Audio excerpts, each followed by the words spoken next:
Welcome to the Art of Living Free series with Anthony Silard. We would love your support to keep these valuable videos and podcasts free for everyone. To make a donation, please visit theartoflivingfree.org. 100% of all proceeds go to nonprofit education programs. Today, Dr. Silard asks the question, do you achieve success by aiming for it? Certainly, it's good to develop goals and visualize them. There's a lot of research showing that athletes, for example, when they visualize a goal, they're more likely to achieve it. So that's a good thing to be doing. You know, we all know the civil rights mantra, eyes on the prize, right? You want to know what you're aiming for. That's a good thing to do.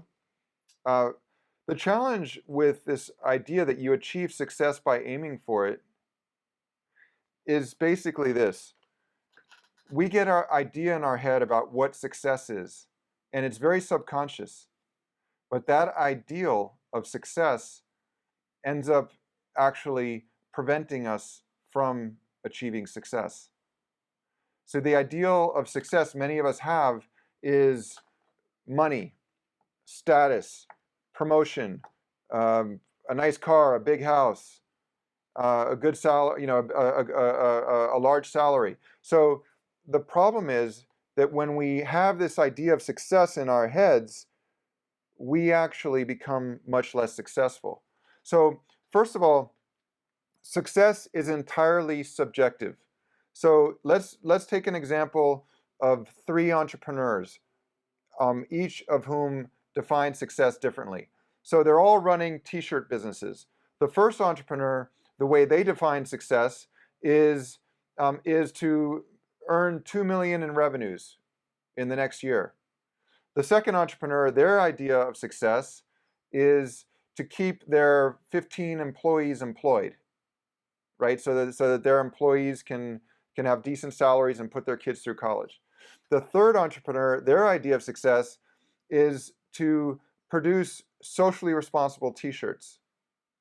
And if their t-shirts are not expressing ideas that are socially responsible, for them, that's not success. So each of those entrepreneurs is going to say, the one with the that believes in social responsibility is going to go, well, the other entrepreneur that's made $2 million in revenues but churning out t-shirts with very negative ideas, that's not success.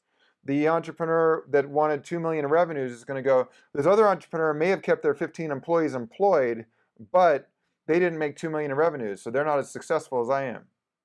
So you see, success is not external, it's internal. So I'm going to share with you a really wonderful interview with Ralph Fiennes, who was the actor in The English Patient and a number of other movies. And so, typical interview, he gets asked in an interview, don't fame and success isolate you from what you were before and from those you loved? That's what he's asked. Don't fame and success isolate you from what you were before and from those you loved? Here's his response. Success? ?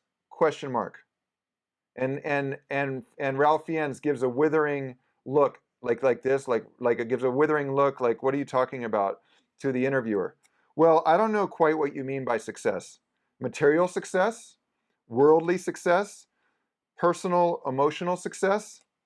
The people I consider successful are so because of how they handle their responsibilities to other people, how they approach the future, people who have a full sense of the value of their life and what they want to do with it.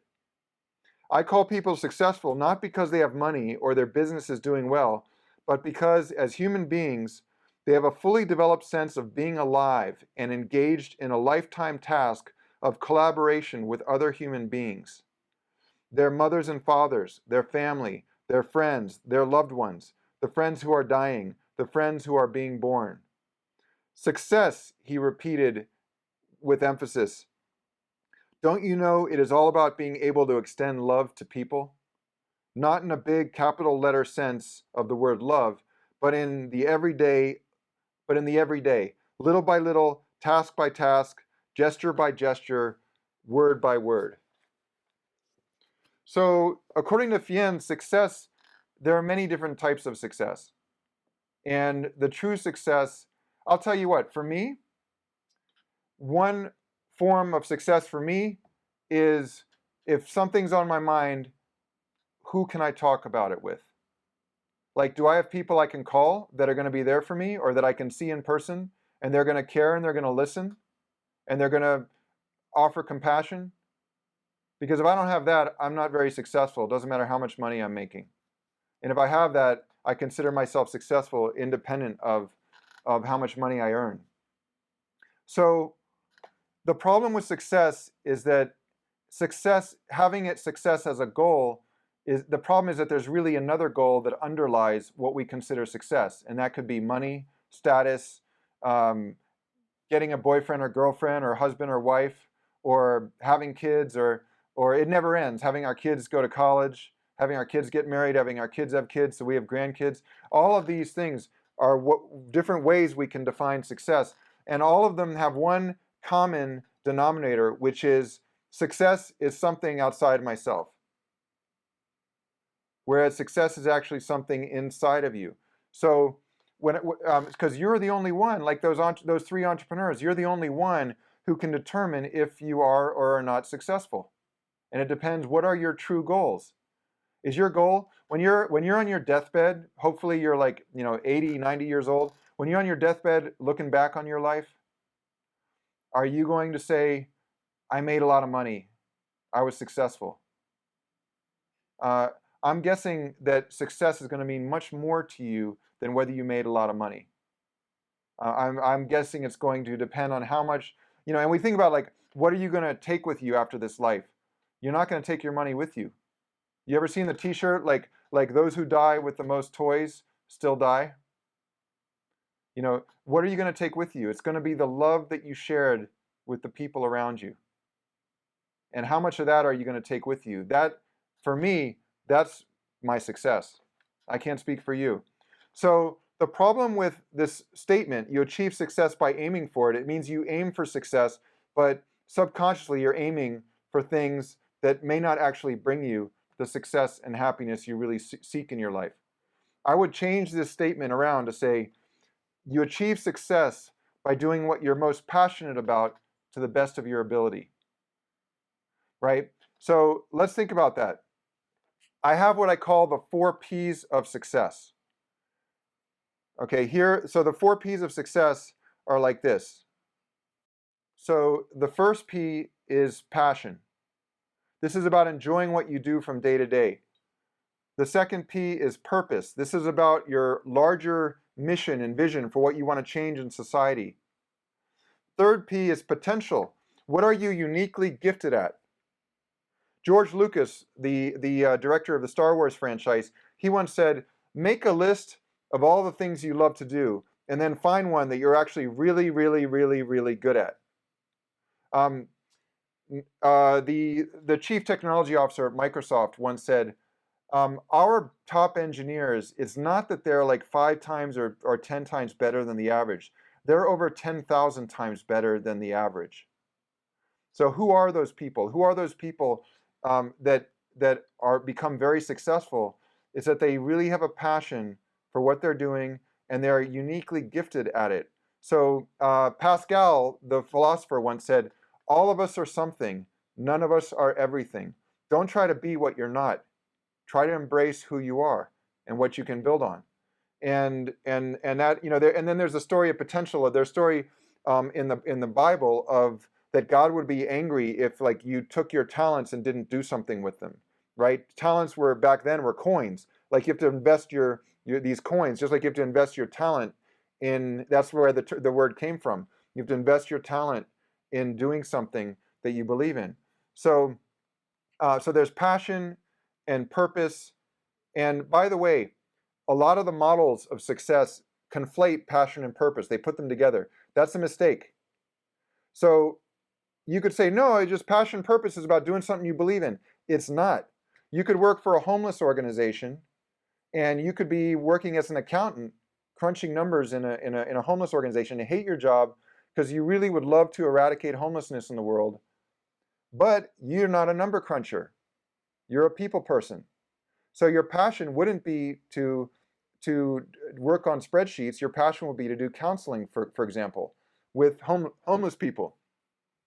Or maybe Your passion is fundraising. So you'd be a great fundraiser, but for who? Like if you're going to work as a fundraiser and that's your passion, well, maybe homelessness is not your thing and you get tired of working in that organization, but you really would like to work in an environmental organization because you really want to stifle climate change.